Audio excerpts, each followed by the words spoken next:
Привет, друзья! Это мой новый фильм «Дайвинг и акулы». При произношении этого слова у многих наверняка появляется ужас в глазах и сразу вспоминается фильм «Челюсть». Многие при виде акулы теряют даже дар речи. Мы же, наоборот, решили с ними поплавать и посмотреть, как они себя ведут под водой и действительно ли они такие кровожадные. Очень страшно. Да ладно. Специально я сделала макияж, если это будет последний вечер, вернее утро, но тогда я буду красивая. Официально я скажу то. Мы тут затем, зачем мы прибыли. Молоты, Лангеманус и Фоксы.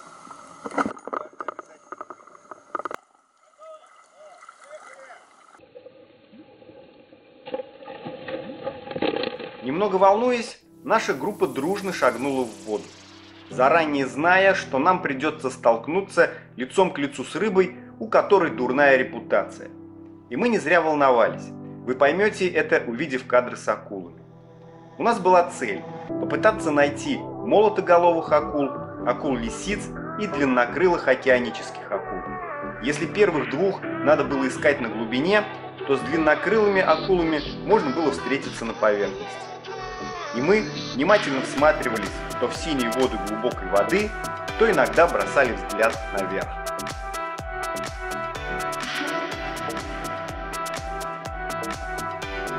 Все ждали от гидов заветного сигнала, а каждое животное под водой имеет свое обозначение. Сигнал акул – это вертикально вытянутая ладонь, приложенная к колбу. И вдруг заветный сигнал получен.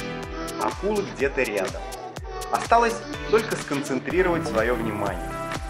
Первое правило поведения с акулами под водой – это быть как можно ближе друг к другу. Акулы, увидев огромную кучу незнакомых существ, которые при этом еще и бурлят под водой, вряд ли захотят познакомиться поближе. И мы как можно плотнее сгруппировались. Это были длиннокрылые океанические акулы из рода серых акул Кархаринус лангеманус, на счету которых большое количество нападений на снорклеров, немало случаев нападений на дайверов. Этот род акул – гроза моряков, попавших в кораблекрушение. Ну а теперь давайте подробно. Второе правило поведения с акулами – ни в коем случае не поворачиваться к ним спиной. Как бы страшно вам ни было, нужно всегда контролировать поведение рыбы. А если вы очень боитесь, то лучше не ныряйте с акулами. Они очень чувствуют, от кого исходит страх, и на того нападут в первую очередь.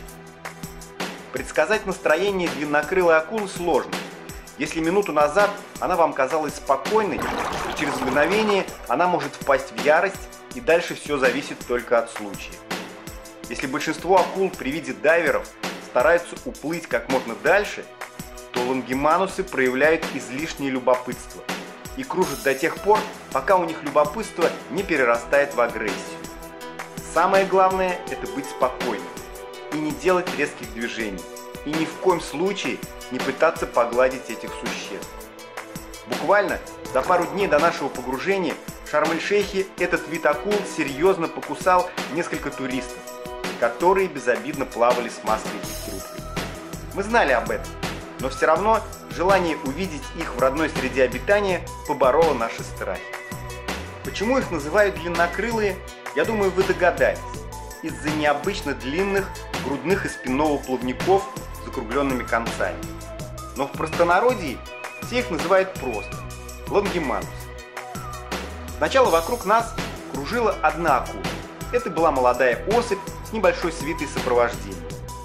Я считаю, чем больше у акулы свита, тем она старше и опытнее. А вот как раз самые безбашенные – это молодые особи. Так вот, эта молодая акула плавала вокруг нас, и по поведению ее было понятно, что она нас изучает. А первый признак заинтересованности акулы – это нарезание кругов вокруг потенциальной жертвы. И чем уже становятся круги, тем опаснее становится акула. Потом появилась вторая особь и сразу же включилась в игру. Две акулы – это же лучше, чем одна, подумали мы. Акулы понимали, что пока мы держимся рядом друг с другом, подходить близко не стоит. Но отплыв в сторону, любопытство снова брало вверх, и они опять разворачивались к нам. Отчетливо было видно, что акулы чего-то выжидали и совершенно не собирались уплывать прочь. Многие знают мой интерес к акулам, и я как оператор старался поймать для вас как можно больше интересных моментов. Желание сделать уникальные кадры вытеснило напрочь чувство безопасности. Я смотрел только в объектив камеры и не видел, что происходит за моей спиной. И как потом оказалось, зря. Наша группа стала постепенно редеть. У кого не было камер, по одному поднимались на лодку. Акулы стали смелее, и их вокруг нас уже было 5. 5! 5 безжалостных убийц в одном кадре. О чем еще может мечтать видеооператор?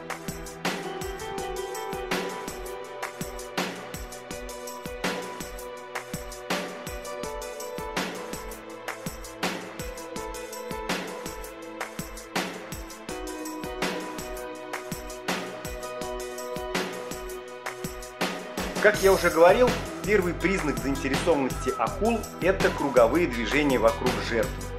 И вот сейчас как раз видно, как эта особь кружится вокруг меня.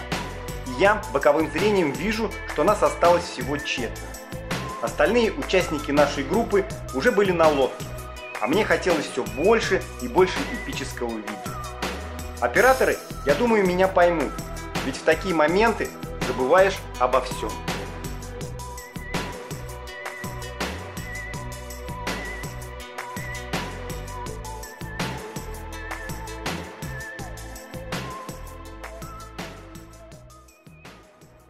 Погружаясь рядом с акулами, старайтесь исключить белые и яркие цвета и уменьшить количество контрастных предметов из своего снаряжения. Чем незаметнее ваш облик, тем хуже акула вас видит. Но если все же вы привлекли ее внимание настолько, что круги стали совсем узкими и она постоянно разворачивается в вашу сторону, то будьте готовы к тому, что акула переходит в крайнюю степень возбуждения. Если вы не хотите, чтобы зрелище распахнутой пасти стало последним из того, что вам предстоит увидеть, постарайтесь покинуть воду, но без лишней суеты.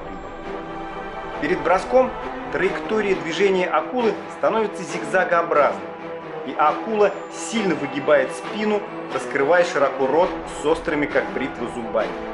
Но только не лонгиманусы. Эти беспредельщики могут напасть без предупреждения, резко развернувшись в вашу сторону. Оставшись втроем против 5 акул, мы оказались в меньшинстве, и они явно готовились к броску.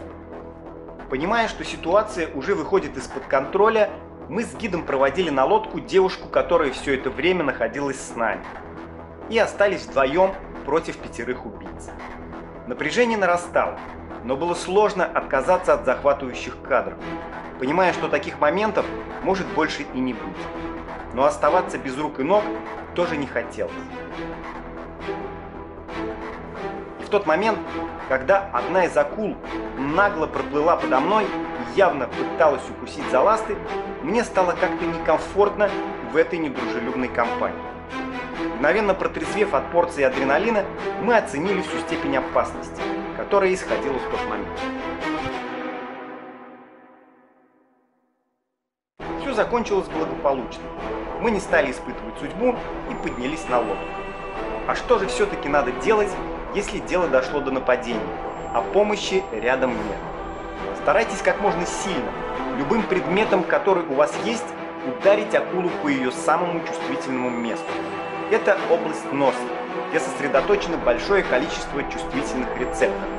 Тем самым вы сможете выиграть спасительное время. В этой поездке никто не пострадал, ни акулы, ни дайверы.